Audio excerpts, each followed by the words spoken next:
Hello दोस्तों, कैसे हैं आप लोग। हमारी आज की कहानी का नाम है तसल्ली। माँ जी, वो कल मेरे पिताजी और भाई आ रहे हैं। नीलिमा अपनी सास शशि जी से बोली। क्यों, अब क्या काम आ गया बेटी के ससुराल में।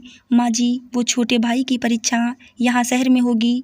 इतनी दूर रोज रोज आने जाने में वक्त और पैसे दोनों लगते हैं, इसलिए वो छोटू को यहाँ। अच्छा तो ये बोल कि यहाँ धरना देने आ रहे हैं। अरे ये गांव वाले शहर में बेटी ब्याहते ही इसलिए हैं कि आए दिन हर काम के बहाने बेटी के ससुराल में बैठकर रोटी तोड़ें।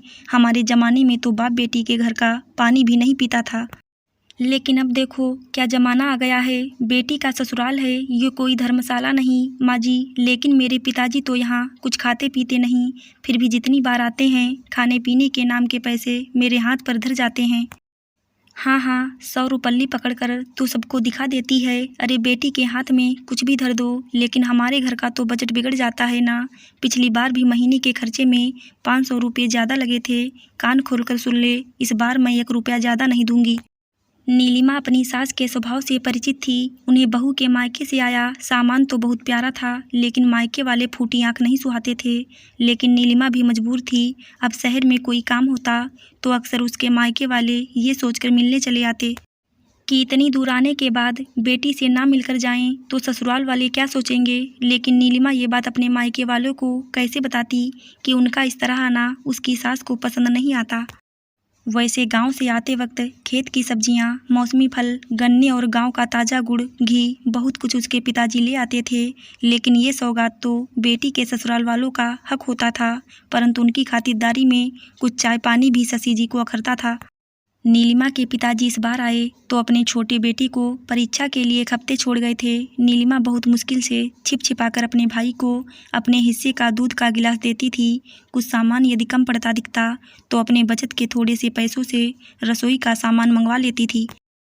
किसी तरह ये हफ्ता गुजर गया तो नीलिमा ने चैन की सांस ली। अगले महीने सास शशि जी के पीहर से उनकी भाभी का समाचार आया कि उनके भाई का ऑपरेशन करवाने के लिए वो लोग उनके शहर आ रहे हैं। सास को अपने भाई की बहुत चिंता हो रही थी, इसलिए उन्होंने भाभी से कह दिया, भाभी तुम लोग बिल्कुल चिंता मत करना, यहाँ अपना घर है, रहने और खाने पीने की कोई परेशानी नहीं होगी। उनके भाई भाभी पूरे 15 दिन वहाँ रहे। इस बीच नीलिमा समय पर मामा जी के लिए परहेज का खाना पीना और सारी ज़रूरतें पूरी करती थी। इस बार राशन भी कुछ जल्दी ही खत्म हो रहा था। एक दिन जब शशि जी अपनी भाभी के साथ बैठी थी तो नीलिमा अपनी सास से बोली, माँ जी, इस बार तो आधे महीने में ही राशन खत्म हो गया है। बहू जरा सोच समझकर बोला कर, अब घर है तो मेहमानों का आना जाना भी लगा रहेगा, ऐसे में क्या खर्चे का रोना रो रही है। वो माँ जी, आप ही तो कहती हैं कि बहन बेटियों का ससुराल धर्मशाला नहीं होता जहाँ मायके वाले धरना देकर बैठ जाएं। अगर रसोई का बजट बिगड़ गया तो आप मुझे ही सुनाएंगी। पिछले महीने तो सिर्फ 500 रुपये ही ज़्यादा लगे थे, लेकिन इस बार तो लगता है 1,500-2 हज़ार का सामान मंगवाना पड़ेगा। शशि जी की भाभी हतप्रभ सी अपनी ननद का मुंह देखने लगीं। शशि जी भी बुरी तरह झेप गईं। मामी अपना सर नीचे करते हुए बोली, माफ़ करना जीजी, हम तो अपना घर समझ कर आ गए थे, लेकिन हमें नहीं पता था कि आपका दिल इतना छोटा है जो मायके वालों पर थोड़ा सा खर्चा भी आपको इतना अखरता है। नहीं नहीं भाभी, तुम अब मुझे और शर्मिंदा ना करो। मेरी ही बुद्धि पर पत्थर पड़े थे कि बहू को सुनाती रहती थी। आज पता चला कि पीहर वालों का अपमान कितना चुभता है। बहू तू जा और नवल से कह दे कि जो सामान कम पड़ रहा है ले आए। मेरा भाई यहाँ से स्वस्थ होकर जाएगा तो मेरे मन को तसल्ली होगी। मेहमान तो नसीब से आते हैं। नीलिमा भी मामी के पैर पकड़ते हुए बोली, मुझे माफ़ कर दो मामी जी, मैं तो बस माँ जी को समझाना चाहती थी, ना कि आपका अपमान करना।